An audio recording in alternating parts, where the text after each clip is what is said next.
Hello there everybody. Today, I'll be showing you guys this epic $100 gaming PC. So, what kind of PC can you get used for $100, and can it even play games? I guess we'll find out. First off, this PC is pretty much just a pre-built PC that had a graphics card and a CPU upgrade. The pre-built PC is an HP 3130 Pro MT that has an Intel Pentium G6950 2.8 GHz processor, a 160GB hard drive, 4 GB of RAM, and a 300 watt power supply. This cost me $24.74 on eBay, although I did have to pay another $25.55 for shipping, but I couldn't find anything much better, and depending on where you live, your luck may vary.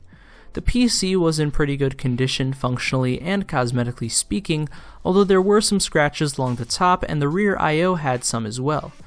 But the inside of the case was pretty much dust free and the system booted up with no problems.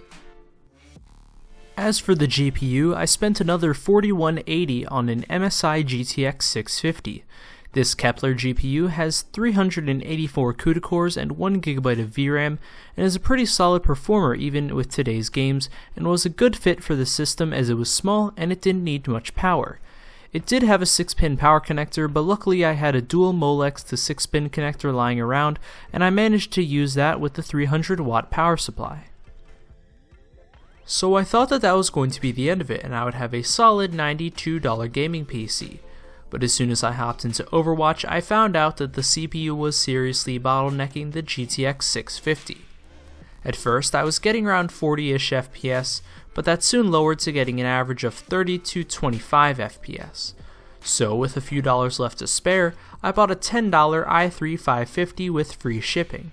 This Clarkdale chip is clocked at 3.2 GHz, comes with 2 cores, and is hyper-threaded.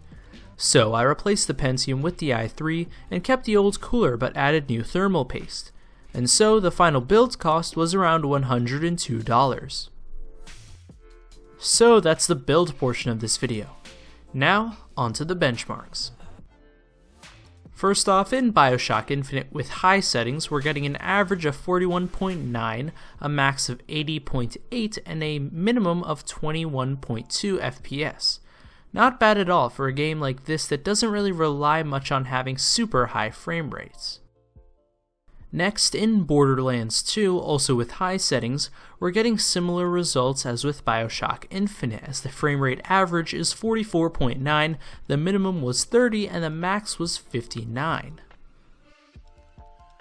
In Dirt 3 with high settings, we're getting an average of 61.3 with a minimum of 50 and a max of 91, making for a very smooth experience, which is definitely a plus for a fast-paced driving game like this.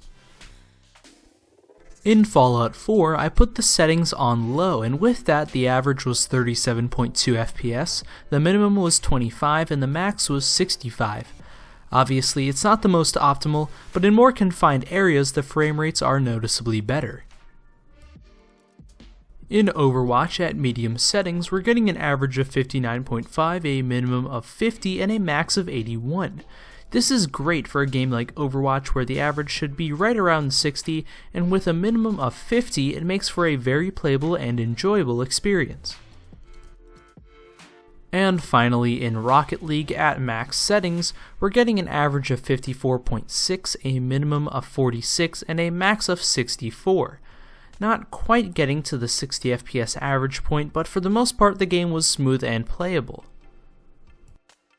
So, as you can see, this upgraded HP desktop can be turned into a full-on gaming PC that can play the most popular games at 1080p, as well as some more demanding games like Fallout 4 and BioShock Infinite. Now you can see that with just a little bit of eBay shopping, a perfectly capable gaming rig can be built for around $100. If you enjoyed, then drop a like. If you want to see some more, then click that subscribe button. Be sure to bookmark my Amazon affiliate link whenever you buy stuff. Of course, thanks for watching, and I'll see you guys later.